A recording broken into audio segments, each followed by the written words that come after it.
What's going on, guys? Eric here from MajorLeagueTrading.com. And in tonight's video, while I do want to talk about some trades that I took today and some action I was talking about this morning, the main thing that I want to be talking about, or that I want to talk about here tonight, is just how to handle losses and the fact that it is inevitable. You are going to have losing trades and losing days when it comes down to trading. And for me, that actually ended up happening today. So I'm going to talk through what it was that I was looking to do on the day, what ended up happening, what I did from that, and then the result of that, which, as you can kind of already guess, were a red day. Now, I'm pulling up the morning write-up here for you guys right now, just so I can pull it over and kind of talk through what it was, again, that I was looking for on the day, and something that I mentioned that could potentially happen today. And that thing that I mentioned happening is actually ended up what caused me to have a loss on the day. Now, typically my losing days are, $200, $300, $400, somewhere in that range. And that's a decent, losing day for me.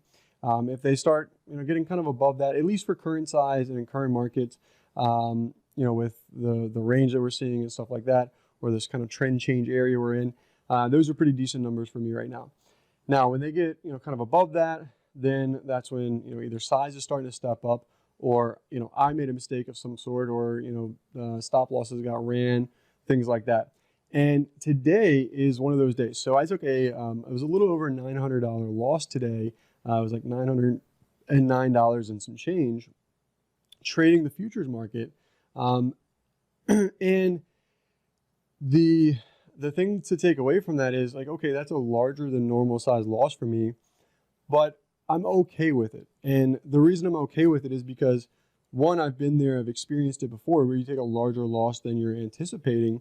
And number two is that, I know that, okay, at any moment in time, the market can kind of do something to me.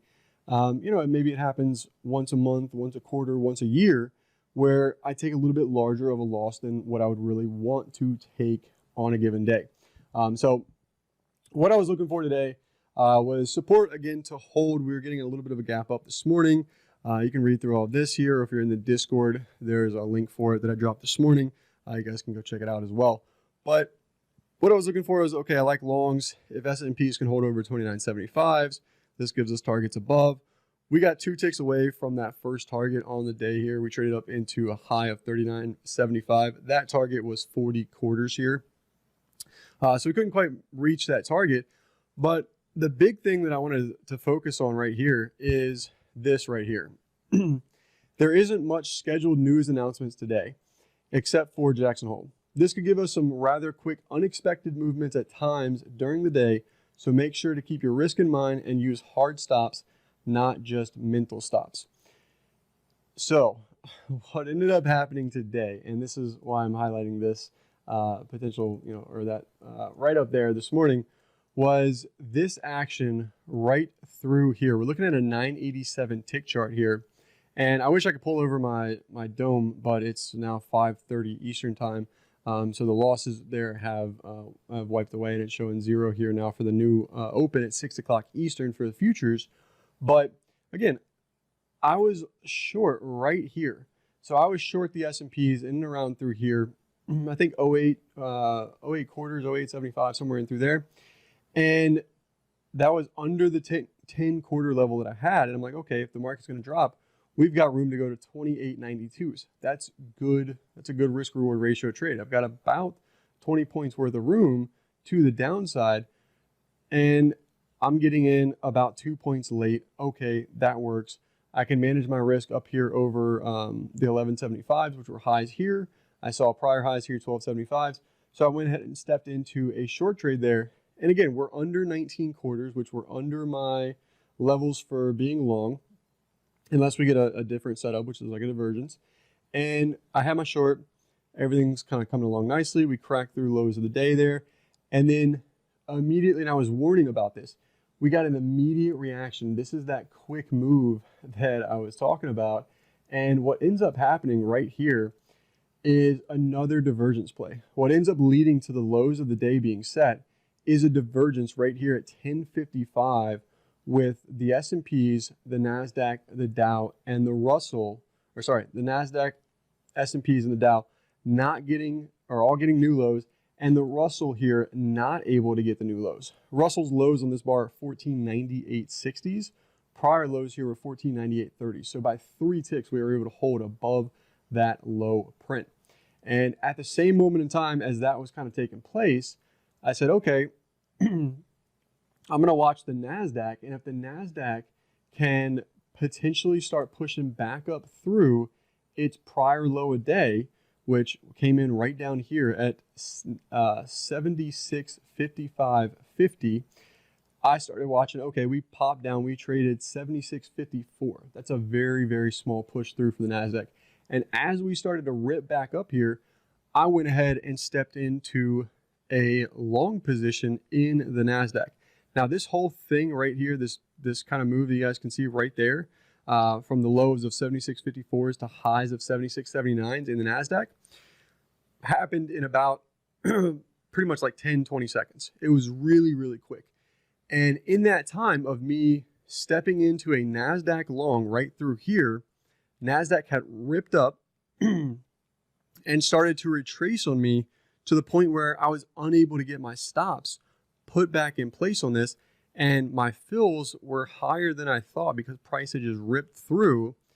And I ended up taking a loss in the NASDAQ there on that trade.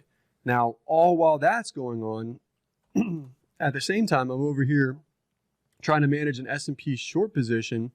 And that S&P short position I have is looking good right about here. I'm watching the NASDAQ. I'm watching all these things I just showed you guys. Oops. And right in through here, as S&P start ripping back up, I went ahead and tried to get out of the S&Ps. Well, when I went to get out of the S&Ps, my short, I ended up with a contract long up here from like 10.75s or 11 quarters, something like that.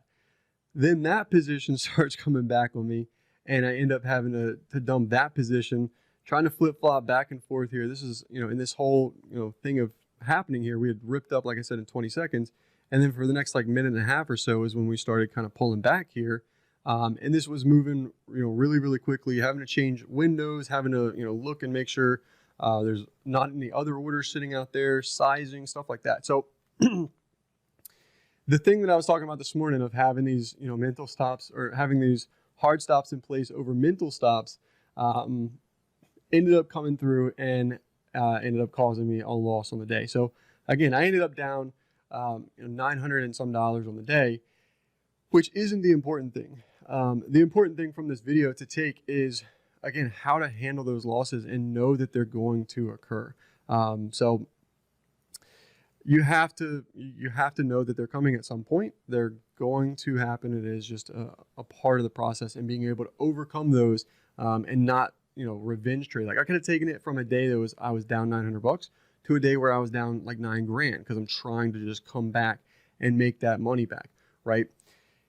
Don't do that. Don't revenge trade. That's going to be the first thing I give you. So I actually did a complete kind of breakdown on this as well with some more thoughts and analysis on it, at least my thinking when it comes to how to handle losses over on Instagram that I made into a little bit of an IGTV video here. So if you want to continue listening to my thoughts and analysis, I guess really not analysis, but my thoughts and kind of opinion on handling losses and how I've been able to do so, how I'm opening up with you guys here, showing you a loss from today, the lesson learned from it, then there's going to be a link in the description below. Go ahead and click that. It's going to take you over to the Instagram TV video for handling losses there. So thank you guys so much again for your time. Really appreciate it. It was a good day in the trading room, though, all around here. And again, all of the normal things. Give me a thumbs up on this video if you enjoyed it. Click that subscribe button if you haven't already and you're new around here. And again, if you want to see anything else, join the MLT Discord, all that fun stuff. The links are in the description below, and I will see you guys on the next video. Take care.